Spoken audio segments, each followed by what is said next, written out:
Part है पृथ्वी के स्वरूप बदलने वाले कारक। उसमें पहले आएगा आंतरिक कारक और उसी में फिर बाद में आएगा बाह्य कारक। आंतरिक कारक में जो इंपॉर्टेंट है वो है भूकंप और ज्वालामुखी। अब इसमें देखे हैं पहले तो प्लेट विवर्तन सिद्धांत यानी कि पृथ्वी में ये सब कहां से कैसे होता है। तो प्लेट विवर्तन सिद्धांत है जो प्लेट टेक्टोनिक थ्योरी, उसको दिया है, एक नाम है मॉर्गन ने, जबकि प्लेट शब्द की उत्पत्ति की है टूजो विल्सन। ये दो नाम है, इनको याद रखना है। तो इन्होंने ही बताया है और आज नासा ने भी बताया है, यानी नासा अमेरिकी रिसर्च है, उसने भी कहा कि दुनिया में यानी कि पृथ्वी पर कितनी 6 बड़ी प्लेटें और 22 छोटी प्लेटें।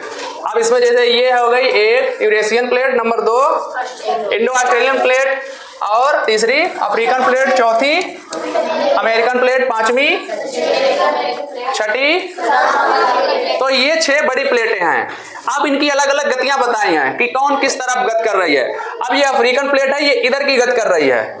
जब इधर की गत करेंगे तो यहाँ पर फोल्ड होगा, भ्रंश होगा, तो यहाँ पर क्या ये पार्ट जो है ऊंचा हो जाएगा, कहीं कहीं उससे क्या बनेगा, भ्रंश से पर्वत बनेगा। अब ये जब प्लेट इधर की गत करेगी तो यहाँ पर कौन सा क्या होगा, फोल्ड से यहाँ पर पर्वत बनेगा, उसका नाम राकी एंडीज हो जाएगा, इसका नाम राकी।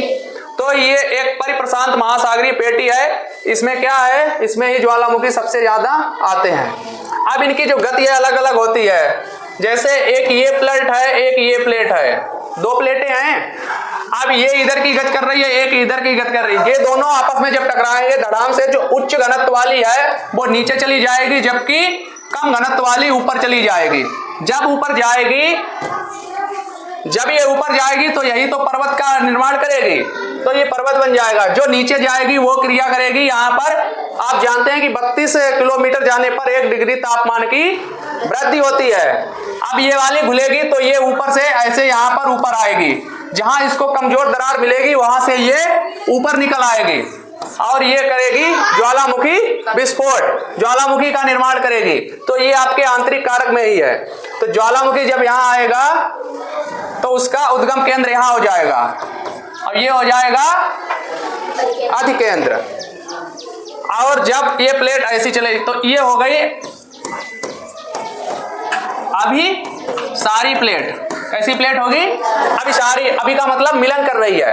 और जब यही प्लेट आपस में इधर को जाएगी, एक इधर को जाएगी, एक इधर को जाएगी, पहले तो जुड़ी थी फिर ये टूट के इधर इधर चली गई। जब ये चली गई तो ये कहलाई अब सारी प्लेट। जब बीच में ये हो गया क्या, गर्त या गड्ढा, तो ये कहलाएगी घाटी। क्या कहलाएगी, घाटी या गार्ज। अब इसी से ही निर्माण होता है समुद्र में कटक का। कटक जो है आपको आगे पढ़ने को मिलेंगे। तो ये प्लेट था। अब इसमें देख रहे हैं भूकंप और ज्वालामुखी। आप देख रहे हैं पृथ्वी के आंतरिक कारक में जो ज्वालामुखी है वो भी एक अहम कारक है। ज्वालामुखी का मतलब ज्वाला मीन्स आग, मुखी मीन्स मुख, आग का मुख, यानी कि पृथ्वी के नीचे से जब आग निकलती है तो उसे ही ज्वालामुखी की संज्ञा दे दी जाती है। तो इसमें जो ज्वालामुखी है वो 3 तरीके के होते हैं। ज्वालामुखी 3 तरीके के होते हैं। पहला जो आएगा सक्रिय ज्वालामुखी, यानी कि एक बार जो विस्फोट हो गया वो आज तक जल रहा है, कभी भी बंद नहीं हुआ है। तो इसमें माउंट एटना, स्ट्राम्बोली, ये दोनों कहाँ के हैं, इटली देश के हैं, इटली के हैं। भूमध्य सागर के ऊपर होने के कारण इटली के स्ट्राम्बोली को भूमध्य सागर का प्रकाश स्तंभ भी कहते हैं। इसके बाद सुसुप्त ज्वालामुखी, यानी कि सुसुप्त मीन्स एक बार तो जगा था, फिर आशा है भविष्य में कभी भी जगे, कभी भी जगे। इससे खतरा बहुत होता है कि पता नहीं कब विस्फोट हो जाए। एक बार जला था फिर बंद हो गया, लेकिन चांस है। तो इसी प्रकार ये जापान का फ्यूजियामा और ये विसुवियस, विसुवियस कहाँ का है, इटली का ही है। तो इटली में ज्यादा ज्वालामुखी है, फेमस है जो। इसके बाद शांत ज्वालामुखी, पोप ज्वालामुखी म्यांमार बर्मा का है। तो ये जो ज्वालामुखी है एक बार विस्फोट हुआ, कैसे, नीचे से ऐसे विस्फोट हुआ और लावा निकला, फिर ये बंद हो गया। विस्फोट जब ये बंद हो गया तो यहाँ पर भर गया पानी।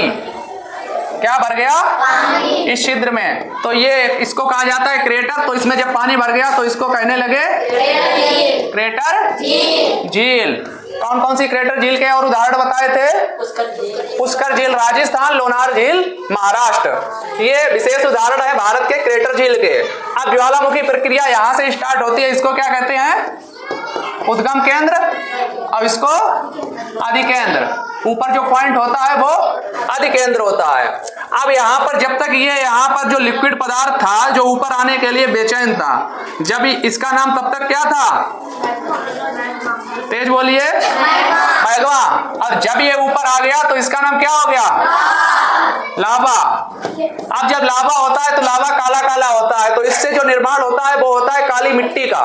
काली मिट्टी का निर्माण होता है जिसमें कपास की खेती सबसे अच्छी होती है। महाराष्ट्र एरिया में ऐसा है और वहीं पर कपास की खेती होती है। नेक्स्ट पॉइंट है भूकंप।